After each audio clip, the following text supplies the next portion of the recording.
Esse é um tema para se respeitar e, portanto, não é intenção minha nesse encontro dar nenhuma receita de bolo para solucionar um tema tão complexo. Minha intenção é apenas chegar mais perto do tema, compreender um pouco mais profundamente o tema e fazê-lo com o uso tanto da psicologia ocidental quanto de alguns insights importantes do que eu chamo de psicologias orientais. No caso especificamente o budismo, que é uma verdadeira psicologia que tem me ensinado muito nos últimos anos. Os nossos sentimentos, as nossas emoções são a nossa experiência mais íntima, né? mais no coração, as experiências mais centrais. Sempre que surge no campo da nossa consciência uma resposta emocional a uma situação que a gente vive, essa resposta é uma síntese de toda a nossa história. Ela vem integrando numa resposta fisiológica, num colorido na consciência, toda uma história, todo um conjunto de experiências, todo um sistema de significados. Então, quando a gente reage emocionalmente, a gente está presentificando toda uma história. Vem a emoção e colore a nossa consciência como uma resposta que é justa naquele momento, para aquilo que a gente está vivendo. É talvez, o aspecto mais central, mais autêntico da experiência do eu. Porque a emoção frequentemente não responde àquilo que a gente pensa, responde àquilo que a gente acredita no nível mais profundo.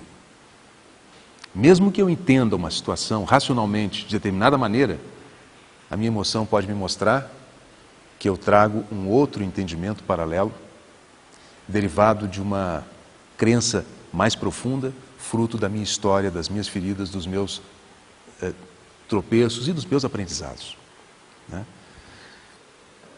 Eu vejo algumas famílias de sentimentos e de emoções.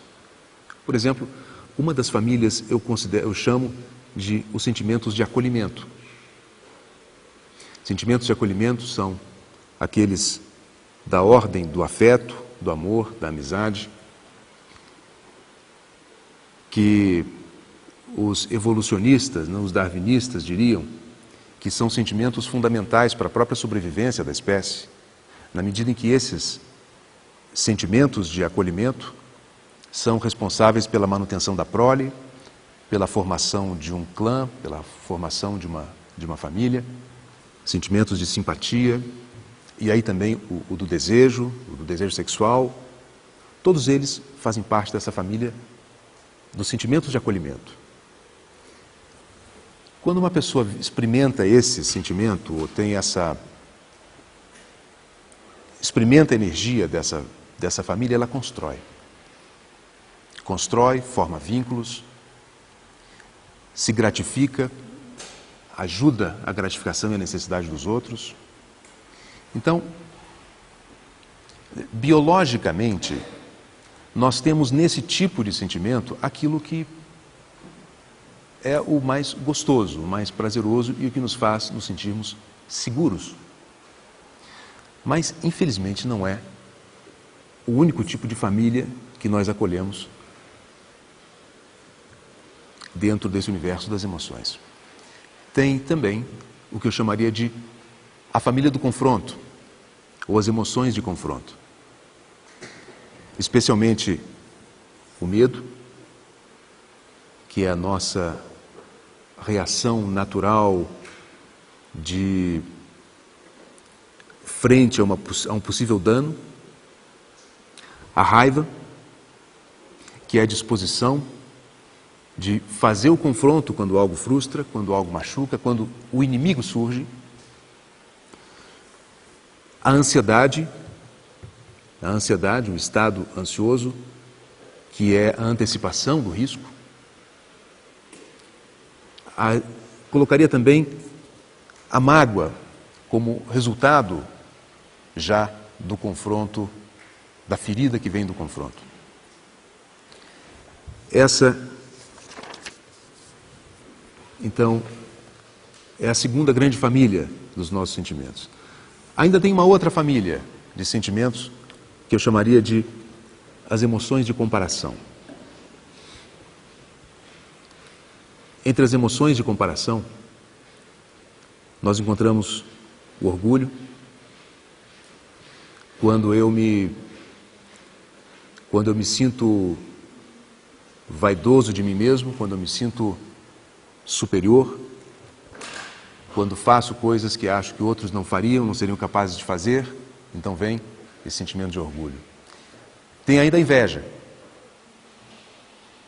Dentro da família da comparação, a inveja é das que provocam mais sofrimento. Na inveja, eu me acho injustiçado, de certa forma, porque o outro tem o que eu não tenho. E eu não consigo compartilhar da felicidade do outro em ter o que tem, ou fazer o que faz. E então, isso se repercute em mim como um estado de sofrimento, que é o da inveja. Tem também o sentimento da inferioridade, também parte importante da família da comparação.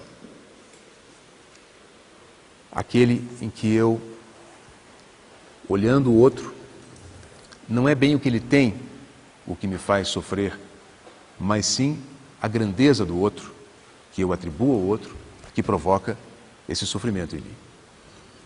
Então nós temos já 3 famílias, a do acolhimento, a do confronto e a da comparação. Ainda uma outra família, que é a das emoções de perda, também uma outra fonte importante de sofrimento. E eu assinalaria o desespero, que é a iminência de que algo, de que uma perda vai suceder e eu não posso fazer nada, a impotência disso. O ciúme, também fonte profunda de sofrimento, que é a perda de um lugar especial na vida e nos sentimentos de outra pessoa. E por fim, o luto. Talvez a mais profunda das emoções de perda, em que a perda já se consumou, se tornou inevitável, e então você passa o tempo para que as coisas se reacomodem dentro daquele estado de tristeza e de despedida. E ainda uma última família, a 5ª família, que eu vou chamar de as emoções ou sentimentos de plenitude. Eu chamaria então de emoções de plenitude, ou sentimentos de plenitude, os estados de quietude, os estados de paz, os estados de reconhecimento do existir e a paz que vem disso, os estados de comunhão, sentimentos de comunhão, quando o encontro profundo ocorre, derivado disso, o sentido de comunidade, quer dizer, o senso de um time, de uma família, de uma humanidade, de um universo em que você se insere, se integra, o sentimento de integração. E também o desejo positivo, ou desejo de libertação do sofrimento, do seu sofrimento, e o desejo de libertação do sofrimento dos outros.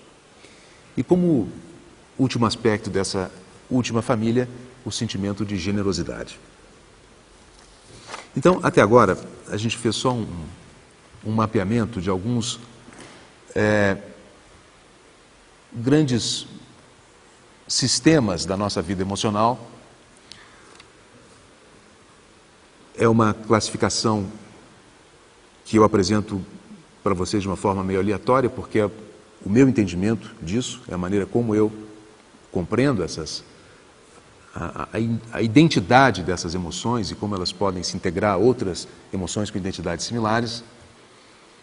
E tem unicamente a função de mostrar assim, como nós transitamos em diferentes faixas de experiências, né? Como vibrações diferentes ocorrem dentro de nós e cada uma delas tendo a sua, vamos dizer assim, o seu próprio sistema. Como eu falava no início, cada um de nós aqui eu me coloco em primeiro lugar, tem dificuldades com uma ou outra dessas famílias ou uma ou outra das emoções correspondentes a algumas dessas famílias. Bom, em primeiro lugar, eu queria trazer um conceito que você encontra nas filosofias orientais de que emoção, sentimento, correspondem a faixas vibratórias específicas de uma energia universal que tem várias tonalidades, né? De acordo com essa visão, todo o universo é energia.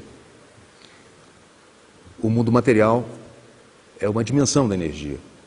O mundo emocional é outra dimensão da energia. Assim como o mundo mental também seria outra dimensão da energia. De acordo com essa visão, a emoção vibra entre o pensar e o agir. Quer dizer, nós somos dotados de um corpo, né?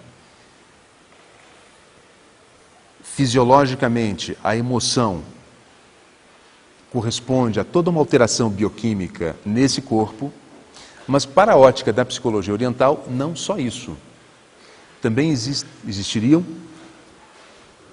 outros veículos, vamos dizer assim, corpos energéticos, né, não visíveis ao olho nu, que vibram com a faixa correspondente à emoção que visita a nossa consciência. Então, a emoção seria uma taxa vibratória de um corpo sutil, de um corpo energético. Da mesma forma como o pensamento é de um corpo ainda mais sutil. Então, sob essa ótica, a emoção está entre o corpo físico e o corpo das emoções. Portanto, o que chega do corpo à mente, vamos dizer assim, ao pensamento, passa e é colorido pela emoção. O que vem do pensamento e chega ao corpo é também colorido pela emoção. De maneira que a forma como o nosso sistema emocional está constituído interfere tanto na nossa ação, como interfere na nossa concepção das coisas. Molda, até um certo sentido, as nossas preferências intelectuais e as nossas conclusões a respeito das nossas experiências. Uma característica da vida emocional é que ela, como tudo no universo, funciona e atua em nós como fluxos. E em condições normais, uma experiência emocional vai ter o seu início, vai ter o seu ápice, vai começar a enfraquecer e vai sumir do campo da consciência. Por mais dolorosa que seja a experiência, ela vai cumprir o mesmo ciclo. Se ela é muito boa, vai também cumprir o mesmo ciclo. E talvez derive disso uma frustração porque o bom acabou. Mas também quando é uma emoção venenosa, ou uma emoção que gera sofrimento, ela vai cumprir o mesmo ciclo e também vai terminar. A duração desse fluxo, obviamente, vai depender do significado que tem para você a experiência que você vive. Então, a emoção depende, como eu dizia no começo, da minha história. Depende se ela chega como um fluxo natural, derivado ou de uma frustração, ou de uma gratificação, vem e vai embora, ou se ela engancha em coisas que eu tenho, e aí ela não vai embora. Ou fica muito tempo, ou tende a se repetir, frequentemente a qualquer sinalzinho que aponte para aquela ferida. Por trás disso tudo, por trás da força da reação, da intensidade, da continuidade da reação, sempre está a leitura que eu faço do que eu vivi. Não só a leitura racional, mas a leitura mais profunda, a leitura do meu código de crenças, dos valores que eu trago. E se isso não é resolvido a tempo, pode chegar a interferir profundamente na vida da pessoa. Eu até arriscaria dizer que o nível de saúde de uma pessoa está relacionado ao fluxo da sua consciência transitando por todos os espectros da sua experiência. Quando ela corta e impede que a consciência chegue e viaje por todos os espectros da experiência, aí começa um comprometimento mais ou menos grave da estrutura psíquica dela. Quando esses cortes vão sendo mais intensos e a tendência é que sejam, para que a pessoa se proteja da vida, aí então comprometimentos realmente graves podem chegar a acontecer. Porém, em condições normais, o fluxo vai se cumprir. Esses fluxos, em geral, têm a ver com necessidades básicas nossas, né? São necessidades de afeto, são necessidades de segurança, necessidades de se sentir com valor, necessidades de pertinência, necessidades de fazer parte de um grupo, necessidades, inclusive, de vivência do potencial que nós trazemos. Então, por detrás dos nossos sofrimentos, das nossas emoções, em geral, tem necessidades. Quando nós sofremos, uma necessidade nossa, básica, foi agredida, vamos dizer assim, não foi satisfeita. E uma parte importante do trabalho com a emoção é aprender a identificar qual é a necessidade que está por detrás do estado em que nós vivemos e sofremos. E aí são muitas as maneiras como nós podemos reagir a essas alterações de fluxo. Vamos focalizar um pouco mais, já que nós tivemos alguns minutos considerando sistemas emocionais, fluxos emocionais, a relação da emoção com o seu sistema de significados, a relação da emoção com o seu sistema, sua história, inclusive com as suas feridas, mas compreendendo que a emoção é um aspecto importante da vida, que tem uma função existencial, dizem os darwinistas, tem uma função de sobrevivência da espécie, né? O contato, a compreensão, a leitura, o bom entendimento da vida emocional.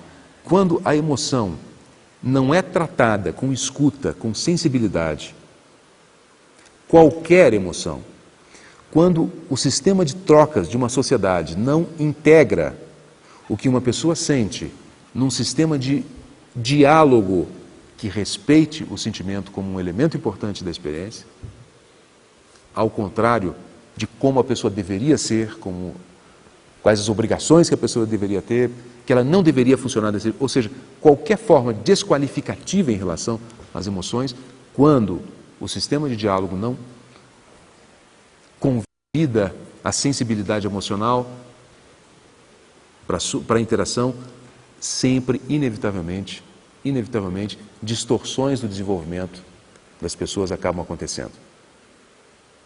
Isso porque nos últimos 30 anos, 40 anos, fala-se repetidamente sobre a importância do diálogo na relação dos pais e filhos, o diálogo entre marido e mulher, coisa que na primeira metade do século XX, período em que a organização da sociedade em muitos países, em muitas culturas ocidentais, e aí muito por influência da religiosidade, estavam focalizadas demais no que uma pessoa deveria ser, desqualificando o que uma pessoa realmente era, o que ela realmente sentia.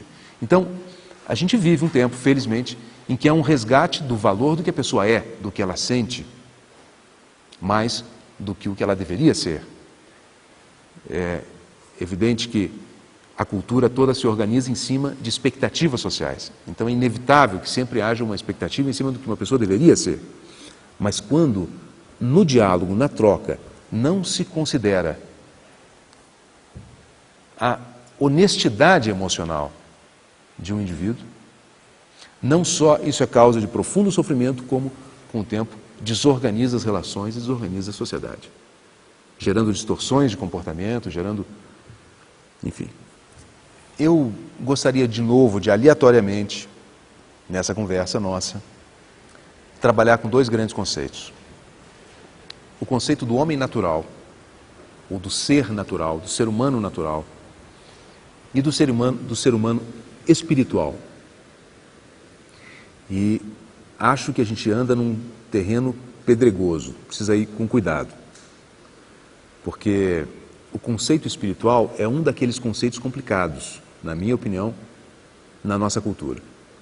Então eu vou entrar um pouquinho no que eu considero o homem natural e a gente vai reconceituar daqui a pouco o que é o homem espiritual. O homem natural é aquele em que todos os fluxos naturais se cumprem. O homem natural tem um sistema de desejos que aponta suas necessidades, tanto biológicas como as suas necessidades psicológicas. O homem natural vai atrás delas. O homem natural vê no desejo, na sua busca pelo prazer, o caminho da sua felicidade. Ele vai atrás e tenta. Ele pode conseguir e pode não conseguir. Quando ele consegue, fica muito feliz, em geral, durante algum tempo, por ter conseguido realizar o seu desejo. No entanto, inevitavelmente, esse homem natural vai descobrir que tudo se modifica. E aquilo que ele buscou, aquilo que ele conseguiu, como eu dizia no começo, vai ser sucedido por outros tipos de experiência. Então, o homem natural vai ter momentos de prazer e vai ter momentos de dor. E esses momentos de prazer e de dor são, para o homem natural, a verdadeira natureza da existência humana. O homem espiritual, e aí eu quero diferenciar do homem religioso, porque não é disso que eu estou falando, não estou falando de uma opção cultural por uma maneira de ser, por uma religião, enfim. O que eu estou falando é do homem que cansou disso. O homem espiritual tem uma outra busca. O homem espiritual pretende conhecer todas as suas potencialidades. O homem espiritual pretende lidar com o sofrimento de uma forma mais profunda do que faz o homem natural. O homem espiritual busca a plena potencialidade da sua vivência, da sua consciência e da sua felicidade. Então, para o homem espiritual,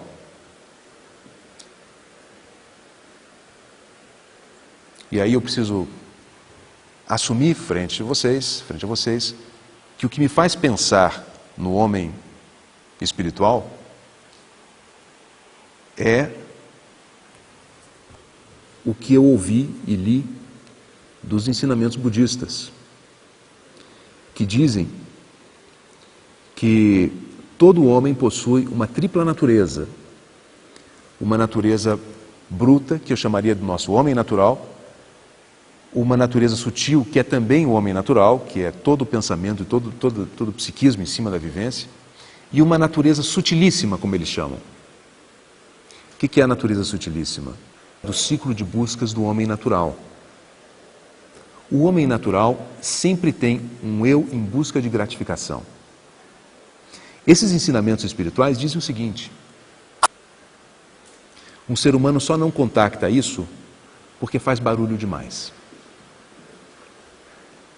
Existe todo um tagarelar interno, uma busca incessante, uma inquietude incessante na busca da gratificação, na busca do prazer. O homem espiritual é busca constante, movimento constante. O homem espiritual é silêncio, é agora, é consciência plena da vida que se desenrola.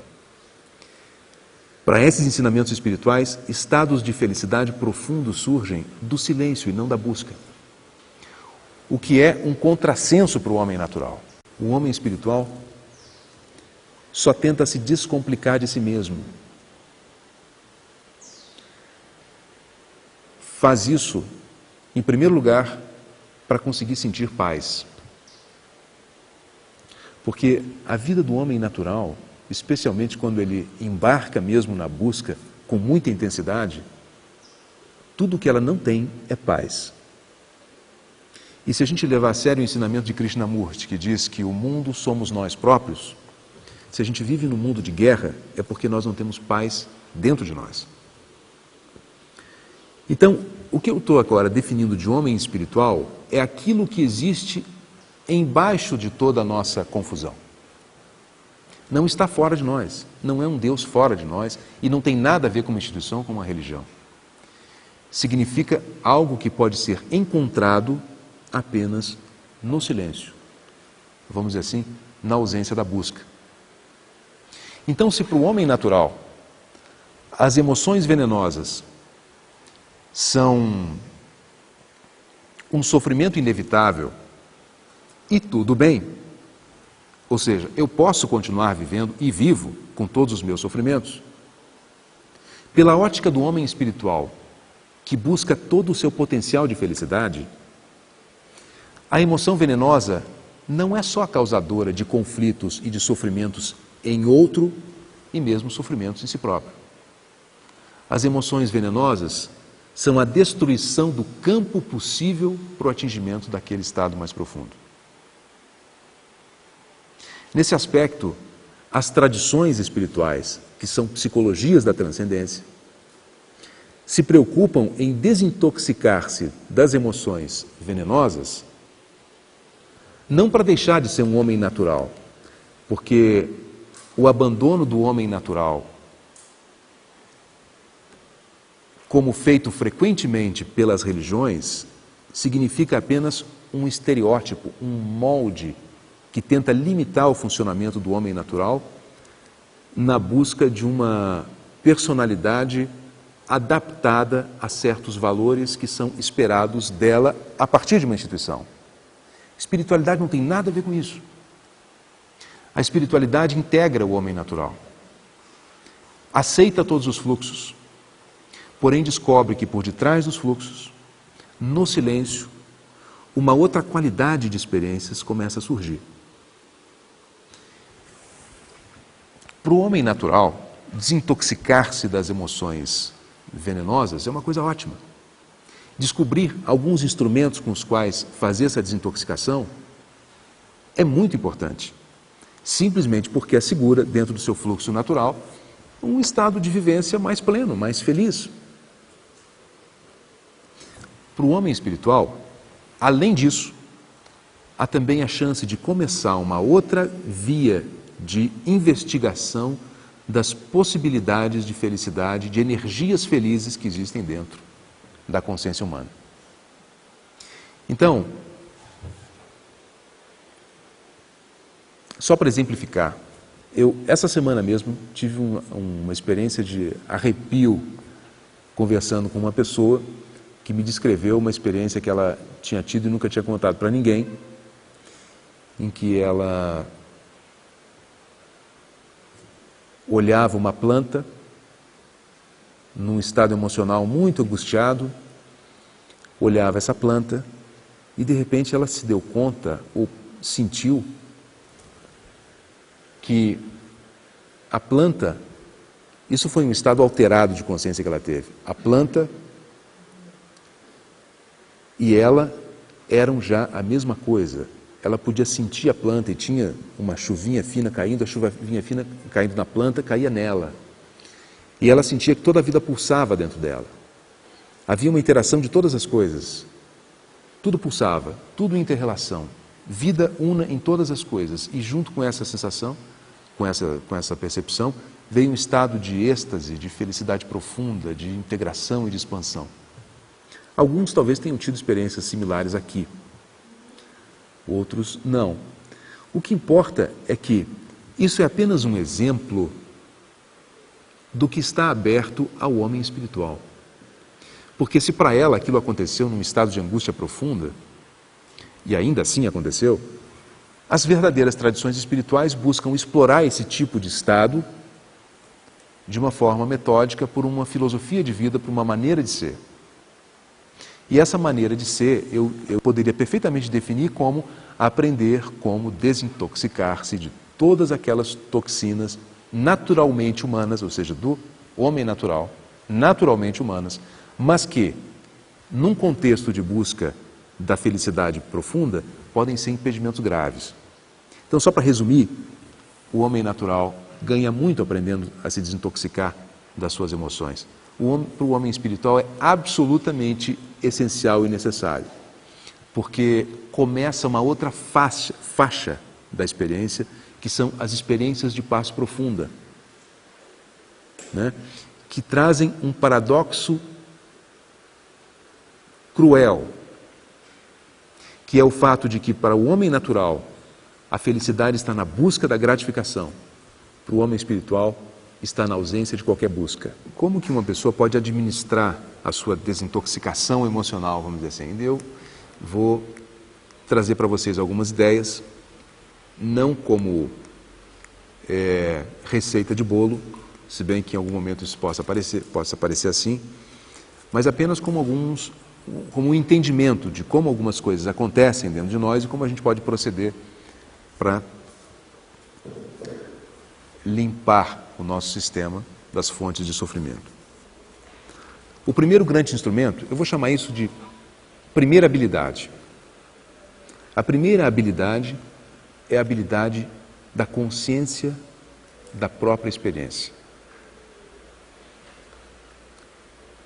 É a habilidade de estar em contato com o que quer que ocorra nesse exato instante. Essa é uma habilidade que cresce, é uma habilidade que todo ser humano normalmente tem, mas que pode ser prejudicada por certos processos educacionais ou certos jogos de ego em que normalmente nós vivemos sem nos darmos conta. A capacidade do contato com a experiência ou a capacidade da auto-observação é facilmente desenvolvida. Basta apenas querer, basta apenas ligar-se para o que ocorre agora e começar a se tornar cada vez mais íntimo de todos os fluxos emocionais. O homem natural, muito frequentemente, não tem essa preocupação. O que importa para ele é viver as coisas como as coisas acontecem. Essa habilidade significa a porta de entrada para o autoconhecimento. Então, é o refinamento da sensibilidade para o que se passa aqui agora. É a primeira grande habilidade sem a qual não se faz nada. Por isso que todos os caminhos espirituais de autoconhecimento são focalizados na autoobservação e na meditação. Essa é uma habilidade que pode crescer diariamente em nós, contanto que nós aprendamos a ver como ocorre o fluxo do pensamento em nós mesmos, quando nós interrompemos esse fluxo, como nós paralisamos esse fluxo, como nós nos fixamos em algumas coisas, como nós apagamos de vez em quando, né? Mesmo como Gurdjieff dizia, vocês acham que estão acordados? Não, vocês estão dormindo. E se a gente parar para observar durante boa parte do dia, dá a impressão que a gente está acordado, mas na verdade a gente está dormindo, porque a gente não tinha consciência naquela hora de ser, consciência do fazer, consciência do que vivia. Então, o resgate da consciência do agora é a primeira grande habilidade. A segunda grande habilidade é a habilidade de dar significado à experiência. Aquilo que é percebido poder ser lido de uma maneira clara o suficiente para que a nossa resposta ao mundo possa ser uma resposta autêntica e que funcione. Nos casos de raiva, nos casos de frustração, em que uma outra pessoa realmente está envolvida e que a resolução do problema depende da comunicação, a capacidade de compreender o significado do que ocorre é essencial. E especialmente identificar a necessidade por detrás disso. Existe um programa que está sendo desenvolvido hoje nos Estados Unidos e que eu acho que isso deveria chegar no Brasil, que é um programa para estudantes, ensinado nas escolas, e para jovens delinquentes. É um programa sobre como administrar a raiva, né? E um dos pontos importantes do programa é justamente isso. Sempre que surge uma raiva, uma frustração grande, identificar qual é a necessidade que foi agredida, né? Primeira coisa é essa, porque na hora que você faz isso, você humaniza o confronto, humaniza o conflito. Porque antes de fazer isso, É mais fácil eleger o outro como o inimigo e o causador do seu sofrimento. Você não se coloca na história. Uma primeira forma de se colocar na história é entender qual é a necessidade humana, justa por ser humana, que eu tenho e que foi agredida. E aí então pode haver um diálogo em cima de necessidades e frustrações e não um embate acusativo mutuamente, como normalmente acontece nos casos de raiva. Então, a segunda grande habilidade é extrair o significado da experiência enquanto ela ocorre. A primeira é a consciência. Vocês vejam que isso eu estou descrevendo faculdades que nós temos naturalmente.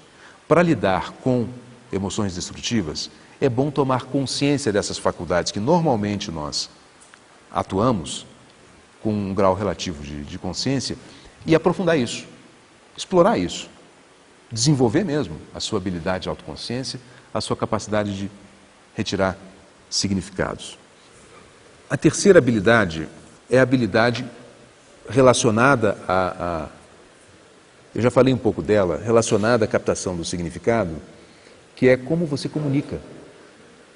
Lidar com sentimentos venenosos envolve um momento delicado, que é como você vai comunicar isso para o mundo para resolver o conflito que acontece no aqui e no agora. A tendência natural é ir para a agressão, no caso da raiva, no caso do medo ou de qualquer frustração. Apenas que a agressão, ela tende a explicitamente eleger o inimigo fora. Não é construtiva porque ela tende só a provocar a mesma coisa no outro. Mas quando a comunicação vem de maneira a colocar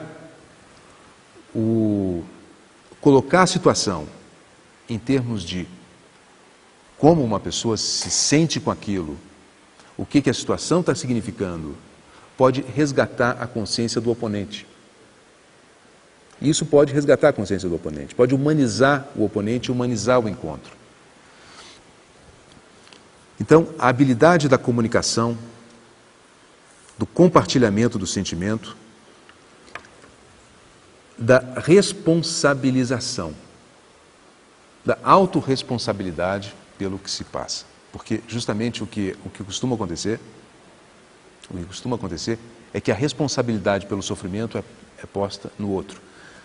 Nas tradições orientais, isso é tratado de um jeito muito interessante, mas muito radical. Porque quando acontece de alguém provocar em mim raiva, pela ótica normal, o outro é o culpado, né? E, portanto, o outro tem que ser punido pelo que fez em mim.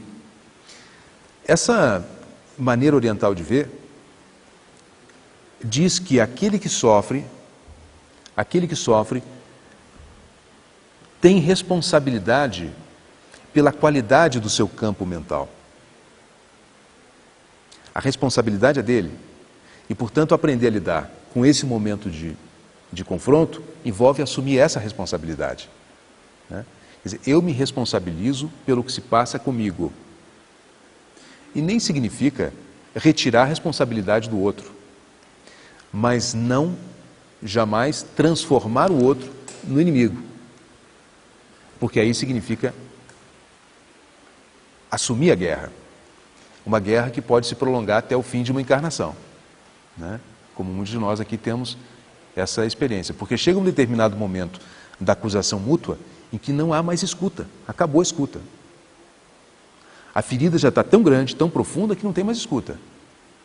E aí então a tendência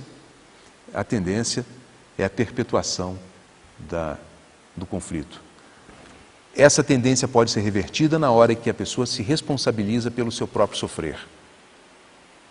Eu assumo o que sinto, me responsabilizo pelo que sinto, entendo o significado que isso tem para mim e posso comunicar para aquele que é o coautor do conflito, né, o que se passa comigo numa postura construtiva. Então, essa habilidade do diálogo, ainda falando em termos de funcionamento do homem natural é básica, muito, muito importante, né? Uma outra, também relacionada com isso, seria a habilidade do agir não compulsivo. O agir compulsivo, ele aniquila a consciência, é pura reação. Não é possível, dentro do agir compulsivo, utilizar a experiência do sofrimento não só como uma forma de limpeza de si próprio, atuar, uma escolha pela desintoxicação de si mesmo, pela liberação do sofrimento, como inevitavelmente vai apenas perpetuar o estado de confronto. Então, o agir compulsivo significa o aniquilamento da consciência. Tentar manter a consciência desperta em meio à reação natural de defesa, para dar tempo de encontrar o significado da experiência, dar tempo de que uma outra instância de você mesmo, que não seja a emoção, que é a presença, a consciência do que se passa, compareça naquele momento, dá tempo para que a experiência possa ser assimilada, para que a resposta seja consciente. Pode ser extremamente complicado e difícil em algumas situações o agir não compulsivo. E o tempo todo acontece naturalmente que as nossas atitudes no meio da dor sejam vou chamar de compulsivas, imediatas. Para alguns temperamentos é quase impossível tentar segurar. E o tentar segurar tem um efeito colateral. Não há problema em segurar uma emoção quando o fluxo ocorre. O problema é quando isso vira um hábito e a única coisa que o indivíduo pode fazer.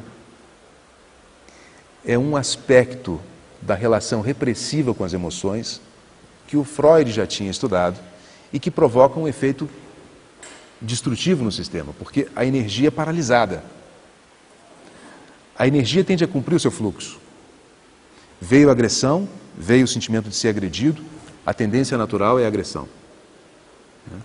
Se a única coisa que a pessoa consegue fazer é cortar o fluxo, ela começa a interromper até a sua saúde física. Aquela energia vai desconectar e vai passar para todo lado.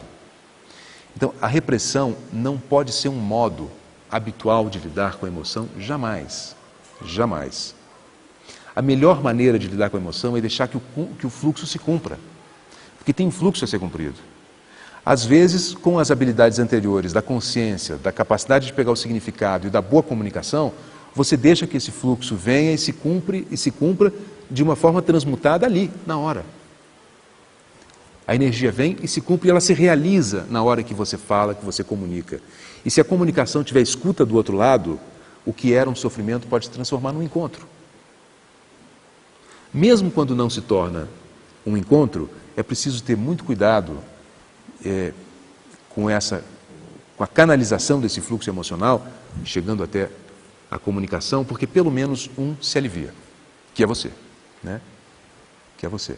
Você coloca. Se não for possível, se o outro nem está presente, existem muitas maneiras de você canalizar essa energia. A arte é talvez a mais fantástica, a mais maravilhosa, uma criação do espírito humano que transforma numa obra estética uma experiência sentida e que quando essa experiência sentida tem a ver com as emoções venenosas, essa obra se torna a verdadeira transmutação disso, quando a emoção é forte demais e não dá para fazer nada, né? De fato, algumas experiências são tão dolorosas, tão desorganizadoras, que só uma pessoa com muita habilidade, com muitas dessas habilidades, com muitas horas de voo no trato com as emoções venenosas, poderia chegar a fazer uma boa condução do fluxo energético. Em geral, nessas horas, talvez o melhor seja mesmo mudar o foco. Mudar o foco. Muitos anos eu resisti a essa ideia, até que eu vi que realmente é importante. Tem certas situações em que você precisa, até por uma questão de autopreservação, conscientemente distrair-se. Isso tem que ser usado com consciência, porque é a mesma coisa que uma pessoa sem consciência faz para se livrar do seu sofrimento. Ela corta. Ela vai e corta. E como a gente já viu, se ela faz e corta, e corta, e corta, frequentemente ela desconecta da sua experiência honesta, com efeitos no seu sistema de saúde. Diferente é você fazer isso conscientemente. Eu não estou conseguindo lidar com isso agora, ficou forte demais agora, eu preciso acostumar um pouco mais o meu sistema a esse tipo de coisa, eu preciso de um refresco. Eu vou sair, né? Eu vou fazer outra coisa, eu vou... E aí é mesmo uma questão de regular, né? De regular. Porque se isso é feito como forma de fuga, você vai deixar lá um assunto mal resolvido, que quando você entrar em contato de novo com a pessoa, ou lembrar do assunto, vai voltar a mesma coisa. Então, não se trata de fuga, mas saber, como diz o I Ching, saber a hora da retirada. Saber a hora da retirada não significa abandonar a luta. Mas a hora em que você vai se reabastecer de equilíbrio, de harmonia, de outras energias, para poder solucionar o tema que ficou mal resolvido, né?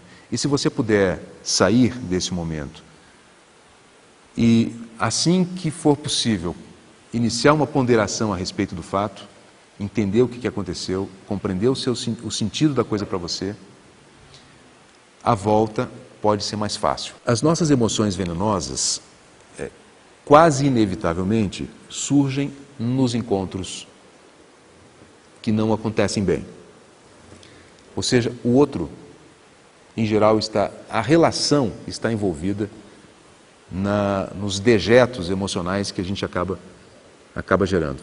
Uma coisa importantíssima também para lidar com isso é a habilidade de passar a ver sob a ótica do outro.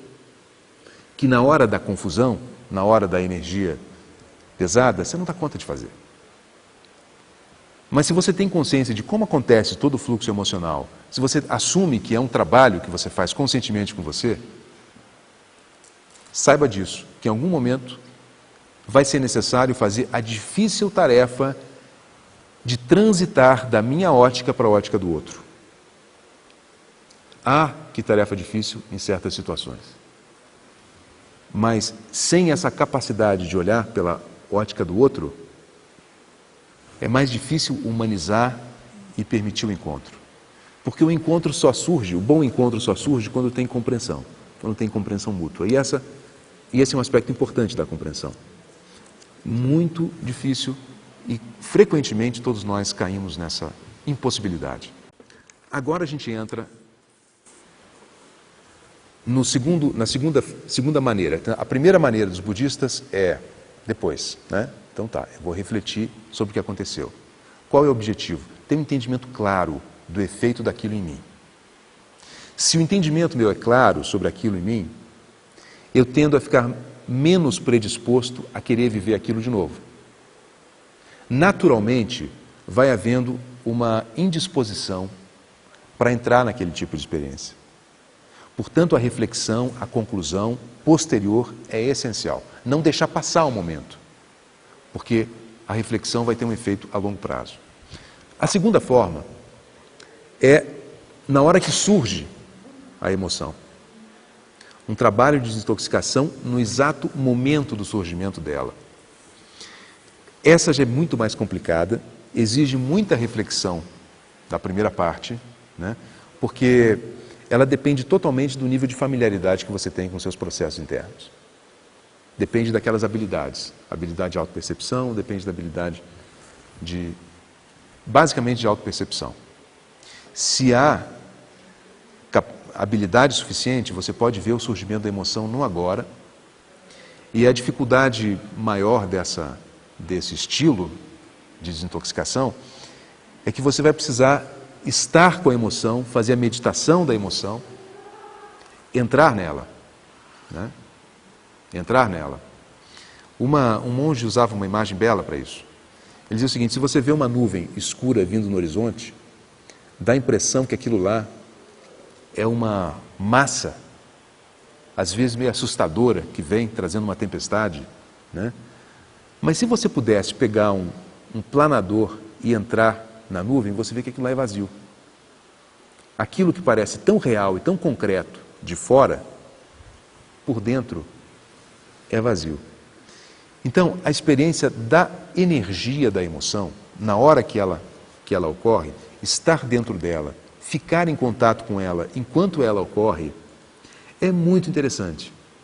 Quem fizer isso vai descobrir, desde que esteja com emoção que permite esse tipo de exercício, vai descobrir que está em contato com a emoção, consciente do que ela é como energia dentro de você, no simples estar em contato com ela,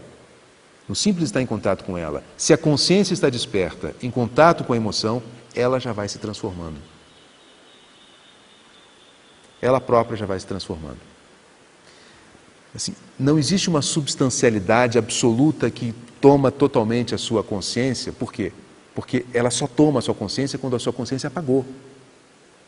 Ou seja, você e o seu hospedeiro se tornaram uma coisa só. Você e o seu hóspede se tornaram uma coisa só. Você está hospedando aquela energia dentro de você. É uma energia que vem, digamos assim, vai sujar em alguma medida a sua casa. Sujar no sentido das toxinas que a gente está falando. Porém, se existe a presença, se existe a consciência, né? Consciência de que há um hóspede dentro de você e que ele vai cumprir um fluxo. E a consciência pode estar desperta, ou seja, o hospedeiro não se retira da casa, mas permanece na casa. Então o hóspede pode cumprir o seu fluxo e sair. Eu chamo isso de meditação das emoções. Às vezes é muito complicado, mas quando a gente consegue fazer essa experiência, é realmente fantástico. E agora, para finalizar o nosso encontro, eu queria abordar como os tibetanos trabalham o antes do surgimento das emoções venenosas. Antes significa criar um campo onde não haja ambiente para o surgimento das emoções venenosas. Existe uma intersecção entre esse terceiro modo e o segundo modo, que é a questão do antídoto. Dizem os tibetanos chamam isso de antídoto. Para cada emoção venenosa existe o seu antídoto. Essa mesma ideia existe num dos mais importantes textos hindus, os Yoga Sutras de Patanjali, onde Patanjali, num sutra, recomenda ao estudante, ao meditador, que se ele percebe uma tendência perturbadora na sua mente, gerar uma meditação no tema oposto. Então, para cada experiência de dor, para cada veneno, a nossa habilidade, essas nossas habilidades, precisam encontrar qual que é o antídoto. Por exemplo, vamos abordar a inveja. O que é a inveja? Inveja é o sofrimento que eu tenho porque o outro tem ou experimenta algo que eu gostaria de experimentar e não tem. Ele é um privilegiado, eu sou um desprivilegiado, né? Toda a sorte está com ele e essa sorte não está comigo. Valeria a pena meditar sobre como é bom para todos os seres humanos viverem coisas boas. Meditar, por exemplo, que todo ser humano busca a mesma coisa. Que eu tenho todo o direito de desejar viver aquilo que o outro vive. Ele tem todo o direito de viver o que ele vive. Todos nós buscamos a mesma felicidade. Se todos nós buscamos a mesma felicidade, eu poderia ajudar os outros a serem felizes como gostaria que os outros me ajudassem a ser feliz. Se eu busco a felicidade dos outros, por que não me congratular ou compartilhar da felicidade do outro em ter aquilo que ele tem? Então, para a inveja, pode ser que para alguns de nós, meditar sobre a busca da felicidade de todos os seres humanos, pode ser que isso seja suficiente para neutralizar a experiência da inveja. Por quê? Você está buscando mudar o seu jeito de entender, seu jeito de ver. Na medida em que você e cada um vai precisar buscar o antídoto, né? Tá certo. Para a inveja, o grande antídoto seria o egoísmo. Você sugere algum outro? Qual seria um bom antídoto para a inveja? Capacidade de compartilhar, né? Então é resgatar a qualidade do compartilhamento. Poder ser feliz com, né? Ao invés de precisar ser feliz em detrimento do outro, né? Compartilhar, ser feliz com. Então, assim, na medida em que você passa a refletir sobre esses valores e começa a assimilar esses valores, segundo Patanjali, segundo minha experiência pessoal, eu acho que de vários outros aqui, você começa a criar um campo que vai ficando antagônico àquela vibração do sofrimento. Então, trabalhar sobre os opostos, descobrir o antídoto, né? Para o medo, um primeiro antídoto poderia ser simplesmente a coragem, meditar sobre a coragem. Mas um mais profundo poderia ser o desapego. Um mais profundo poderia ser um desapego em relação à própria vida, mais complicado. Como eu disse no começo, não tem receita de bolo. O importante é entender o princípio, né? Que se você trabalha com o oposto, acha o oposto, você começa a trabalhar meio... No nível das vibrações, você acaba fazendo com que o campo da sua mente dê lugar àquilo que falta, né?